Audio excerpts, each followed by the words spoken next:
Sejahtera semua, selamat datang ke channel Fels Lifestyle. Halo semua, salam sejahtera Malaysia. Salam sejahtera Malaysia. Halo semua, salam sejahtera Malaysia. Salam sejahtera Malaysia. Halo semua, salam sejahtera Malaysia.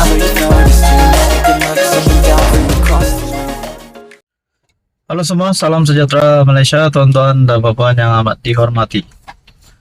Susulan peletakan jawatan Muhyiddin Yassin sebagai Presiden Bersatu baru-baru ini telah diumumkan oleh Presiden Bersatu sendiri, Tan Sri Muhyiddin Yassin. Dan dilihat pengumuman itu mendapat banyak respon, banyak pandangan. Sudah pasti ada yang tak puas hati, ada juga meminta Muhyiddin Yassin untuk menarik balik kenyataan beliau. Nah, saudara-saudara, apa yang terjadi selepas Muhyiddin Yassin akan meletakkan jawatan? Adakah dengan ini lebih ramai lagi ahli parlimen bersatu yang akan menyatakan sokongan terhadap kerajaan perpaduan?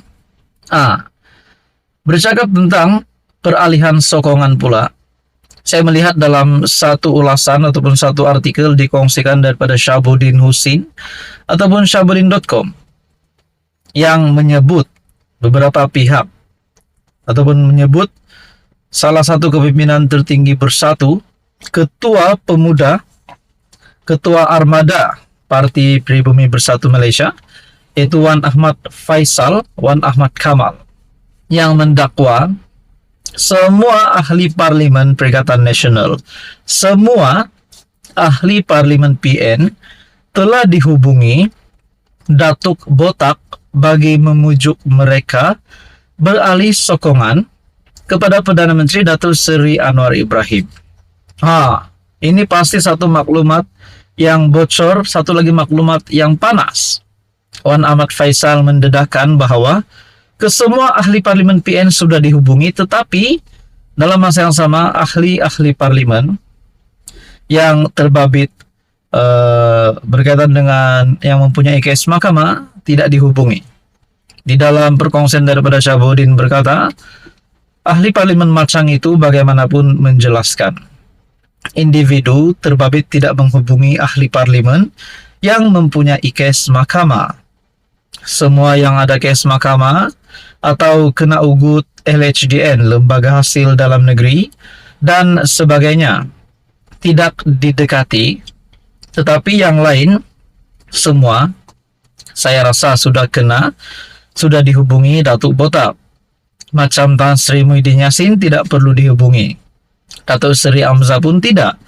Yang lain semua diintai oleh wakil rakyat, oleh wakil yang mengaku membawa mandat daripada Perdana Menteri, katanya pada sidang media sempena Perhimpunan Agung Tahunan Bersatu di Pusat Convention Ideal pada Khamis. Dalam pada itu, Wan Ahmad Faisal mendakwa beberapa ahli parlimen PAS turut dihubungi oleh Datuk Botak dan ejen lain berkaitan perkara sama. Saya dengar ada ahli parlimen PAS dihubungi. Tidak pasti siapa, tetapi ada. Sebelum ini, media melaporkan beberapa ahli parlimen PN mengesahkan ada menerima tawaran proyek, peruntukan dan jawatan dengan syarat perlu menyatakan sokongan terhadap Anwar. Rata-rata mereka telah dihubungi. Ketika ditanya sama akan ada lagi ahli parlimen PN yang bakal menyatakan sokongan terhadap Anwar, beliau berkata, hati manusia siapa yang tahu. Sementara itu, dalam perkembangan yang sama, Wan Ahmad Faisal berkata, mempertimbangkan cadangan untuk membuat aduan kepada Speaker Dewan Rakyat Tan Sri Johari Abdul mengenai dakwaan berhubung parlimen dijadikan lokasi untuk memancing ahli dewan. Nah, tuan-tuan dan puan, maklumat yang dinyatakan oleh Wan Ahmad Faisal ini adalah satu maklumat yang amat panas. Beliau menyatakan semua MPPN sudah dihubungi, kecuali MPPN yang terlibat dengan kes mahkamah. Termasuk ahli parlimen PAS juga sudah dihubungi oleh Datuk Botak. Adakah dengan ini lebih ramai lagi ahli parlimen yang akan cenderung untuk menyokong kerajaan? Saudara-saudara, tuan-tuan dan puan, apa komen Anda? Sekian saja, teruskan bersama di dalam channel ini untuk info yang seterusnya. Halo semua, salam sejahtera Malaysia, tuan-tuan dan puan yang amat dihormati. Hari ini kita akan bercakap lagi tentang rombakan kabinet. Berkaitan dengan rombakan kabinet. Sebelum ini, isu ini ataupun apa-apa hal berkaitan rombakan kabinet hangat pada beberapa minggu sebelum ini, yang menyatakan Datuk Seri Anwar Ibrahim akan membuat rombakan kabinet besar-besaran. Akan ada menteri yang dipecat. Bahkan ada juga kepimpinan politik sebelum ini yang menggesa Datuk Seri Anwar Ibrahim untuk meletakkan jawatan sebagai Menteri Keuangan supaya Datuk Seri Anwar Ibrahim boleh fokus untuk menjadi Perdana Menteri untuk pentadbiran negara dan melepaskan platform Kementerian Keuangan kepada pemimpin yang lain. Nah, persoalan yang timbul, kalau benar Datuk Seri Anwar Ibrahim akan merombak kabinet, bila tarik rombakan kabinet itu.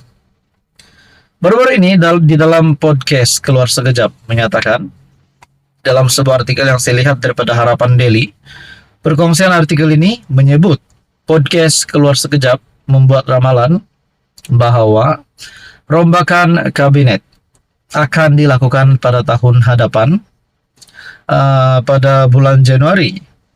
Tapi apa reaksi Datuk Seri Anwar Ibrahim? Perkongsian melalui Harapan Daily mengatakan, rombakan kabinet Januari, kenapa Januari tak Desember? Itu reaksi Perdana Menteri Datuk Seri Anwar Ibrahim kepada pemberita selepas menghadiri Majlis Kesyukuran sempena setahun pentadbiran Kerajaan Madani di Putrajaya. Anwar Ibrahim yang juga Menteri Keuangan dilihat masih berteka-teki untuk mengesahkan sama ada akan berlaku rombakan kabinet dalam masa terdekat. Reaksi Anwar itu selepas diminta mengulas tentang ramalan yang dibuat program podcast Keluar Sekejap bahwa rombakan kabinet yang mungkin berlaku Januari tahun depan. Sejak berbulan lalu, desas-desus mengenai rombakan kabinet hangat dibangkitkan, terutamanya selepas jawatan Menteri Perdagangan Dalam Negeri dan Kos Sara Hidup kosong susulan meninggal dunianya Datuk Seri Salahuddin Ayub pada 23 Julai. Sebelum ini juga Anwar ada memberi bayangan akan mempertimbangkan rombakan Kabinet Kerajaan Perpaduan. Pada masa ini, jemaah menteri didominasi PKR, diikuti gabungan kedua terbesar dalam Kerajaan Perpaduan yaitu Barisan Nasional yang kesemuanya diwakili UMNO. 8 pemimpin parti diterajui Perdana Menteri dilantik sebagai anggota kabinet, termasuk Anwar sendiri yang turut memegang portfolio Kementerian Keuangan. Nah, kalau benar Datuk Seri Anwar Ibrahim akan merombak kabinet, adakah beliau akan meletakkan jawatan sebagai Menteri Keuangan? Adakah beberapa menteri yang juga digesa sebelum ini, antaranya Rafizi Ramli dan juga Mat Sabu, digesa oleh beberapa pihak untuk meletakkan jawatan. Tetapi kita nantikan pada bulan Desember ini, ataupun pada bulan Januari, ataupun pada bulan seterusnya. Tonton Bapak yang amat dihormati, apa komen Anda? Sekian saja, teruskan bersama di dalam channel ini untuk info yang seterusnya.